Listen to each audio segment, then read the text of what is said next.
Get your ears wrapped around the Golden State Media Concepts Basketball Podcast. All the scoop you need to know, from college basketball to the NBA and even March Madness. News of your rising stars, topics on and off the hardwood. This is the Golden State Media Concepts Basketball Podcast.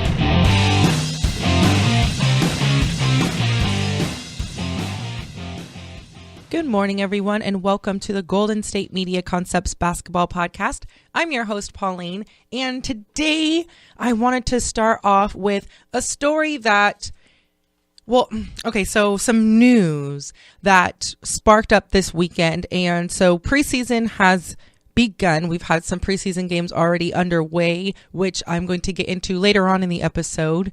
But of course, there's a few things that I wanted to talk about as far as current events and the most updated news on Ben Simmons. Now, Ben, if you remember, he was number 1 overall just this past summer in the draft, and he is with the Sixers. Now, he is, he's a young guy that has a lot of promise, and I'm very excited to see how he is going to develop and grow within the league and to see how his career pans out. I'm really excited for him. We've been talking about a lot of these guys and some of my favorite ball players who have been retiring. And so I'm excited to see this next up and coming class.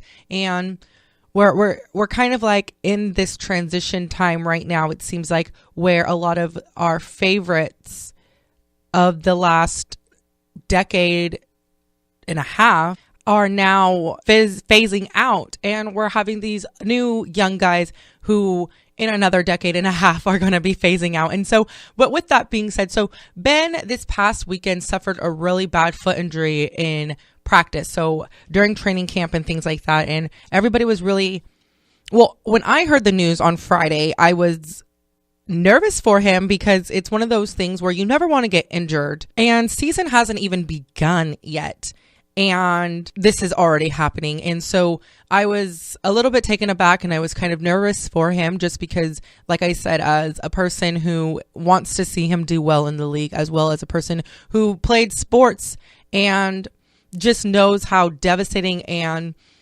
how, this could be a potential setback. Now, so Ben has already had, this past weekend, he had his x-rays and MRIs, and they showed that he had a Jones fracture in his 5th metatarsal of his foot. Now, this basically just means that his pinky toe, now, not the toe itself, but more because of where the fracture was, it's a little bit closer to the midsection of his foot where this fracture occurred. And so it really does affect, now you can't just, he had to have surgery. It's not one of those things where you can just gloss over and ice it and it'll heal on its own. Like, he actually had to go in there and have surgery, which is now any kind of surgery, no matter how big or small, can be nerve-wracking, especially if you're not familiar with having surgeries, or even if you have had multiple surgeries.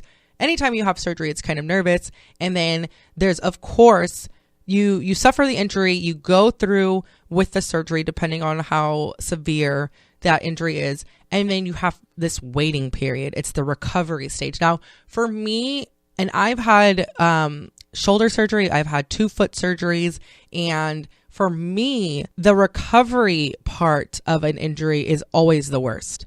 And it's just the worst because you have to sit out. And especially if you're an athlete and you're playing or whatever it is that you do, if your injury, prohibits you from doing your job or doing your normal day-to-day activities, it can be really cumbersome, and it can really take a toll on you. And especially when you are so excited to start the season, and the season is finally, you're finally getting a taste of that action, and then you suffer an injury like this that sets you back. Now, there's been kind of some speculation on and talk about whether or not Ben should, when he should come back and when he should start playing, start practicing.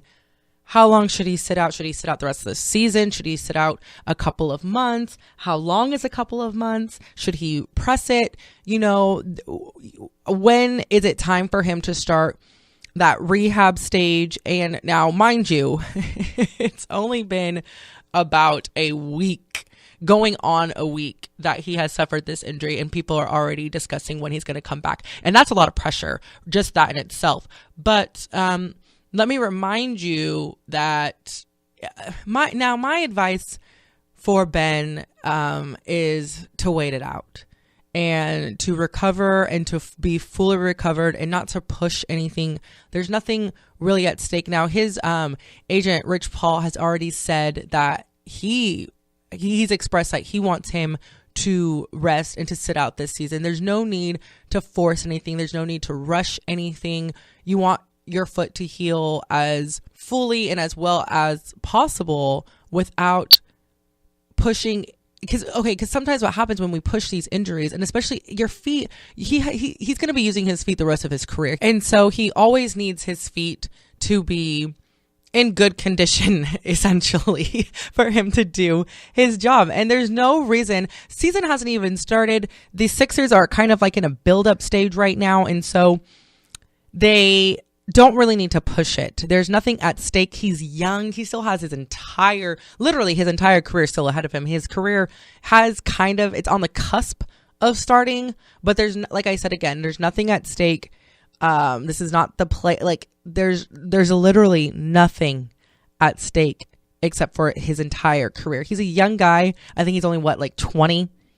So, we have to look at the bigger picture, I think, than just forcing him to start up and to get back on the court versus, thinking about the rest of his career. Now, and if I may remind you guys, this is something, now Kevin Durant in 2014-2015 season, it wasn't this exact same injury. Okay. So it was a little bit different, but he was having, a similar foot situation, and he actually ended up having to have 3 foot surgeries in a course of just 6 months because he was pushing it, before ultimately just having to sit out the rest of the season in February and not being able to play at all because he was trying to push that. And now that's something that you got to keep in mind, because you don't want to keep pushing yourself and then setting yourself back farther. You take one step forward and then, you're pushed back 4 more steps. You just want to kind of wait it out. And like I said, again, I don't think that there's really anything at stake. I don't think that he's going to miss out on anything. It's going to be kind of tough on him, emotionally, mentally, because you're going to want to be playing and things like that. But I think the people that he has around him, again, LeBron James, he's part of that whole camp over there, and they're all about resting and letting your body heal and listening to your body and being aware that you actually really do need your body to be 100% at all times. LeBron, I had mentioned in a different episode, sat out for 2 weeks before playoffs just to rest and to be fully ready to go for playoffs. And they're actually talking about him getting less time during the regular season so that he doesn't wear down by the time playoffs come this upcoming season. So I think according to, how that group does and how serious they take their bodies, I wouldn't be surprised if Ben is going to sit out this season. And I mean, then he can go for Rookie of the Year next season. It's all good. He's got time. So we're actually going to take it to a quick break. And when we come back, I want to discuss the preseason as well as how Kevin Durant is doing with the Warriors and something that Damian Lillard had to say about these super teams as well. So keep it locked here. You are listening to the Golden State Media Concepts Basketball Podcast. We will be right back. Are you looking for the very best NFL and college football podcast? Then check out the GSMC Football Podcast. Get the latest football news both on and off the field. From the NFL Draft to trades to the rumor mill to the NFL Combines, they got you covered. That's GSMCpodcast.com/football-podcast. Get updates on college rivalries, game day insights, and much, much more. It's football talk the way you want it. This show eats, sleeps, and breathes football. Don't forget to like them on Facebook and follow them on Twitter. Visit GSMCpodcast.com for more info.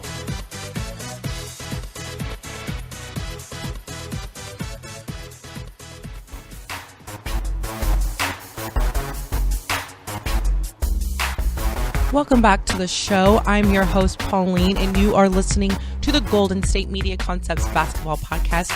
Now, I wanted to get into the preseason and kind of like this preview that we have now, because with these preseason games, we're able to see some of these teams that we've been discussing all summer and seeing how they are starting to mesh with all the new guys on teams, without some guys on certain teams. And one, of course, big name that we've been discussing and team that we've been discussing kind of like all summer, just because of the anticipation on how well Durant is going to be doing on his new team. And I know that the Warriors and Durant have been trying really hard to make sure that everybody meshes. And that's the thing. That's the one thing that you have to be kind of careful about when it comes to super teams and pairing up some of these super talented athletes with one another, and especially if they're used to being the face and the leader of their respective teams. And when you bring them together, that you face a challenge of how they're going to do together and how they're going to mesh, and who is going to, when we flash back to the Heat, when Dwayne was joined by LeBron and Bosh, like when they had that big three over there in Miami. Now, Dwayne was just fine without those guys. He had won a he was a champion before they came on to the scene, and he actually had to take a step back. He was there before, during, and after that era. And I believe that the time that the big three out there in Miami were together, they were so successful because Dwayne was willing to take that back seat just a little bit to make it for the best of the team. And that's something that is going to be interesting to see, the chemistry between the Warriors. Now, the Warriors played against the LA Clippers this past week on Tuesday, so just a few days ago, and they looked good. I thought that they played very well. It seemed that they kind of have like a really good flow as of right now, and it looks promising. It really does. They defeated the Clippers 120-75. So I don't know. We'll see. I'm not quite sure if they're going to have perhaps they'll have a repeat season of last season, having another wonderful winning season. We will see how that goes. Of course, anything can happen, but I know that they've been doing a really good job of trying to make sure that they have chemistry both on and off the court. And I think that that's really important to make sure that they, just keep up this momentum. You don't want certain attitudes and different prerogatives to get into the way of winning, honestly. And I think that they're doing a really good job of that. Now, Damian Lillard of the Portland Trailblazers has come out. But he has had an interview with Above the Rim on Sirius XM radio, where he was asked in regards to these super teams, and he was saying that he would not do it. I quote, he said, that's just not who I am. And he actually he likes the idea of being on a team to take down a super team. Like he wants that. And he thinks that it's more fun when you're actually playing against the super team and it's up to you and your teammates to, slay the dragon type thing. But then at the same time, he isn't opposed to players joining him, and if people want to join him and create a super team, but he personally does not see himself running off to an easier situation. But he's definitely open to that, and who wouldn't? If somebody says they want to come, on your team and come play with you and help you win a championship, he's not going to say no. Because of course, for a guy like Damian, he wants to win a championship. He's not okay with being just the face of a franchise and making money. He's chasing that goal as well. And so we will see how that turns out. Because again, Kevin Durant, he also said that he would never join a super team. He didn't like that when the big three of Miami were formed. And now he's, as we know, with the Warriors. So you never really know, but Damian is on a 5-year contract right now he just signed that extension. So we will see what happens with that. Sometimes we eat our words later, who knows? But then at the same time, there are a lot of competitors, Dirk Nowitzki, for one, who did it on his own. did it at a place that he fell in love with and has had a good career with, and he did not, he didn't run to try it. He brought that championship to a place that he calls home. So that's what I have to say about that. Moving on as well to the other preseason games, like I said. So the Clippers did get crushed by the Warriors. So we will see how, we'll just see what happens with that. I'm hoping that they can get it together. But then again, that's why we have these preseason games to work out the kinks. Now, the Clippers did face off against the Raptors, and they beat the Raptors 104-98, which is really good. Blake had 24 points in that game to kind of help that after losing the game in Oakland to the Warriors. So I'm glad that they're able to get that back on track. So like I said, we will see what happens with that. Chris Paul had 15 assists, and the Clippers actually had 33 points in the first quarter against the Raptors, which was actually how much they had in the entire half against the Warriors. So that alone is a really good improvement. And so I'm really excited to see, like I said, sometimes you just got to work out some kinks, and sometimes it could have just been that the Warriors were just so pumped for that opener. They're at home at the Oracle. They're finally able to debut this super team that we've been discussing all summer. So there's a lot of factors that play into probably why they were just dominating that night against the Clippers. So we will see how they continue to go on. Just most recently, that the Utah Jazz faced off against the Suns, beating them 104-99, which was also a really good game.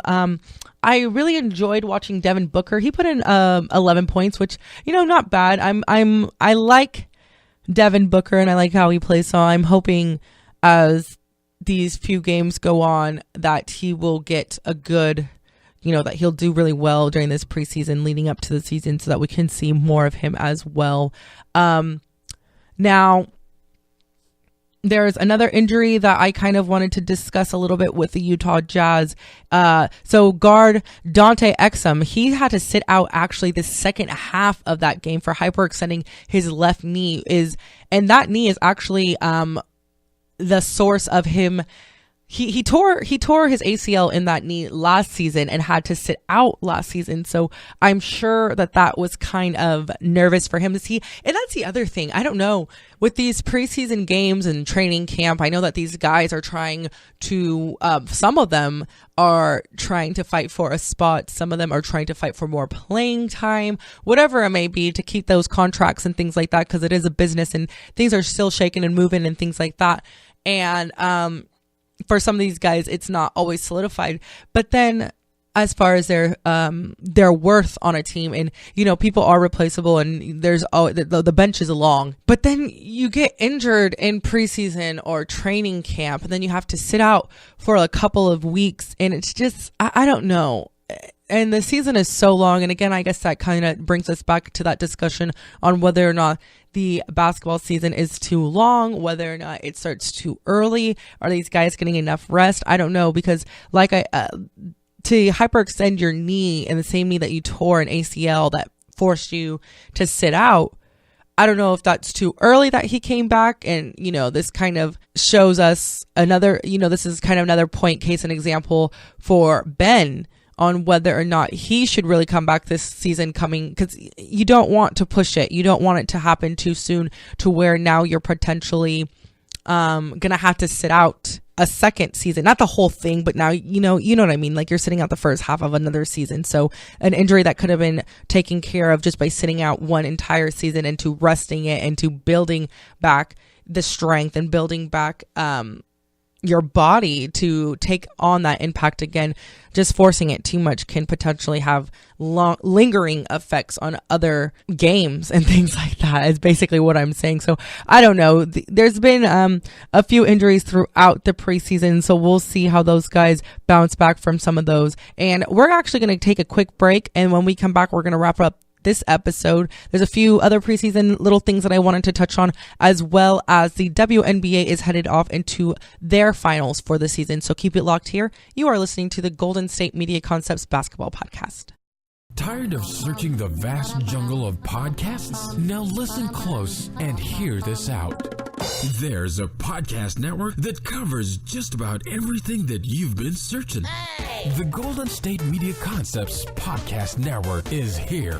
Nothing less than a podcast bliss with endless hours of podcast coverage. From news, sports, music, fashion, cooking, entertainment, fantasy, football, and so much more. So stop lurking around and go straight out to the Golden State Media Concepts Podcast Network. Guaranteed to fill that podcast itch, whatever it may be.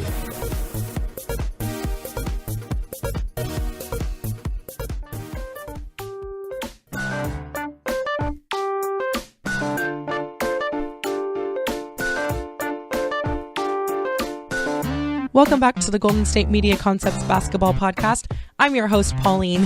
And so the Cavaliers have been doing well this preseason as predicted. So hopefully they will continue in this fashion. Now, LeBron, we already talked about this in some previous episodes, how him and Coach Lou have been deciding on how much playing time exactly LeBron will be seeing. Because like I said, again, that whole camp, that Rich Paul camp right there, they like to actually take care of their bodies and to make sure that their bodies are always 100%. So he actually only played 13 minutes in that first preseason game against the Magic on Wednesday, defeating them 117-102. So he's going to be kind of, they're still trying to find flow on how much they need him, how much they don't need him, and especially if games are, if there's a huge gap in between points with these games, he's not going to see that much playing time. Tristan Thompson did have to sit out that game. Something's going on with his foot a little bit. So we'll see what happens with that. Kyrie Irving also was getting a lot of rest that game. So we'll just see how that goes. Like I said, again, they just like resting over there, which honestly, during the preseason, I don't see anything wrong with it. I think it's actually kind of a smart move. And so I did want to jump into the WNBA just a little bit. Now, the WNBA has, they had kind of like a weird season because remember, due to the Olympics, they had to put their season kind of like on a hold because the Olympics takes place during the summer and this is during the WNBA season. And so they have resumed. They've gone through the postseason. Now, with the WNBA, they do things a tad bit different. Now, this year they have decided, because with the WNBA, it's kind of like how the NBA is shaping up to be. There are just some teams that are just going to be the favorites, the best, and that it's most likely going to be certain teams who end up in the playoffs and certain teams that face off against one another. Now, and this is especially true in the WNBA, there are teams that just dominate the rest of the country.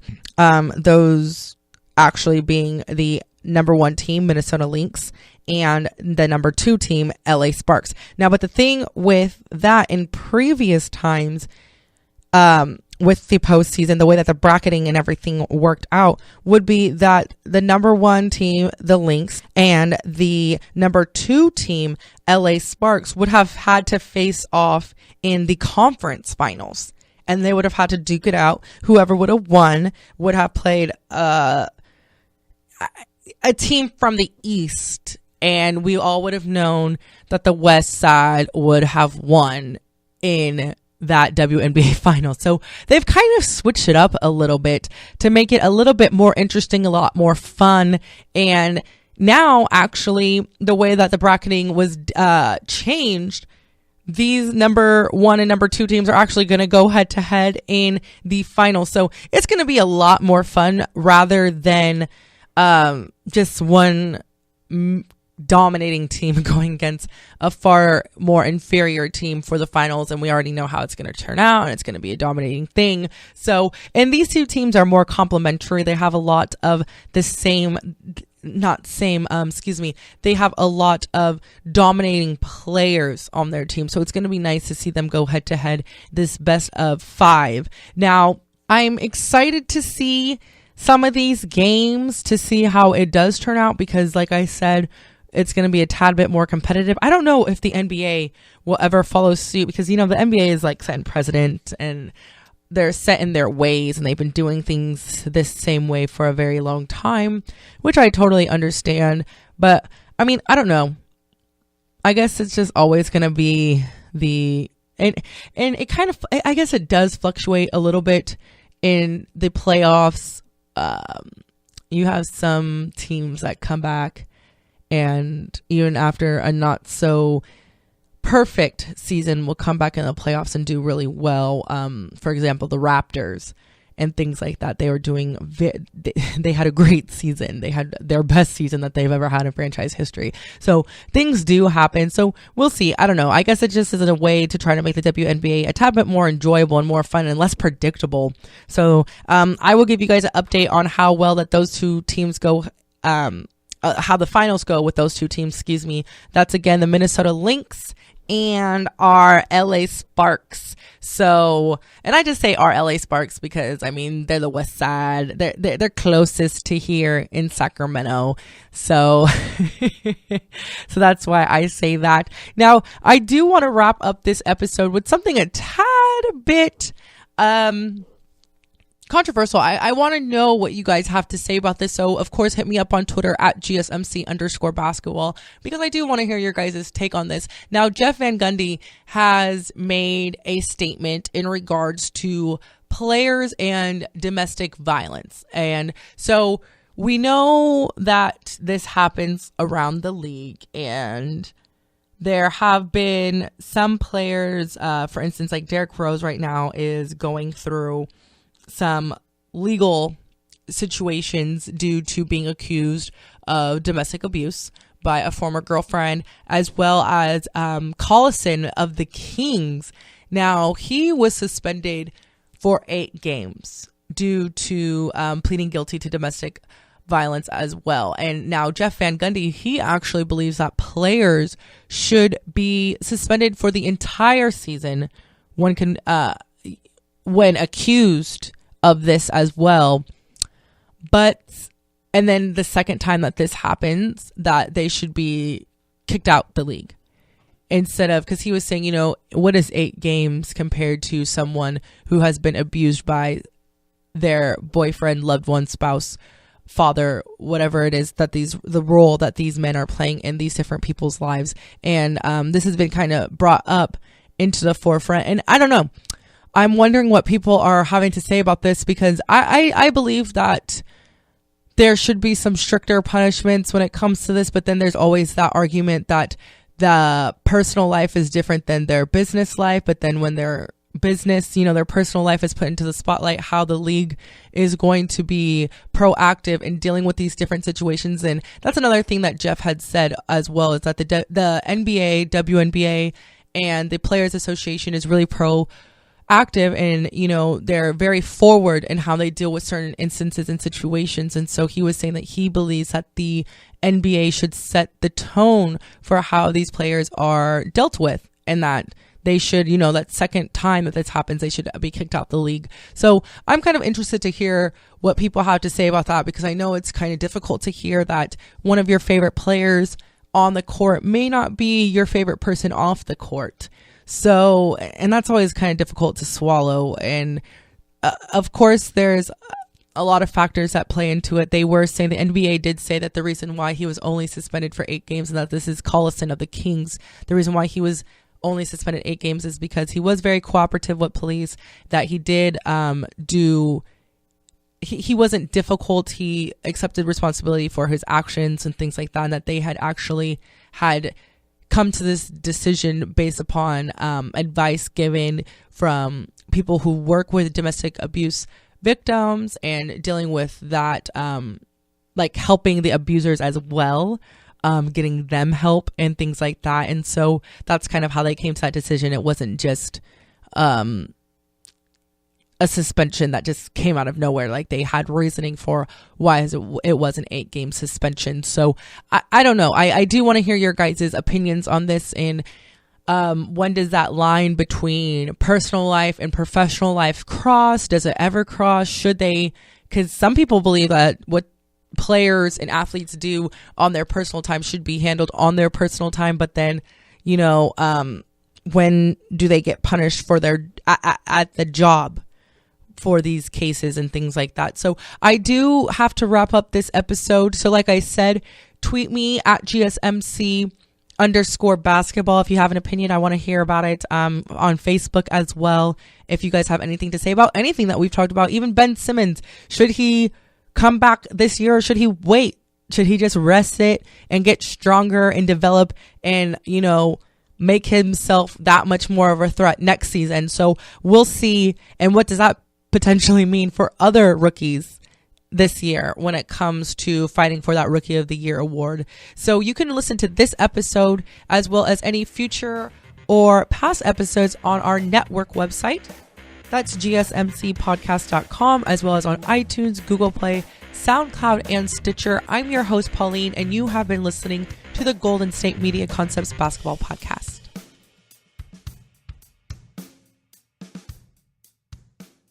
You've been listening to the Golden State Media Concepts Basketball Podcast, part of the Golden State Media Concepts Podcast Network. You can find this show and others like it at www.gsmcpodcast.com. Download our podcast on iTunes, Stitcher, SoundCloud, and Google Play. Just type in GSMC to find all the shows from the Golden State Media Concepts Podcast Network, from movies to music, from sports to entertainment, and even weird news. You can also follow us on Twitter and on Facebook. Thank you, and we hope you have enjoyed today's program.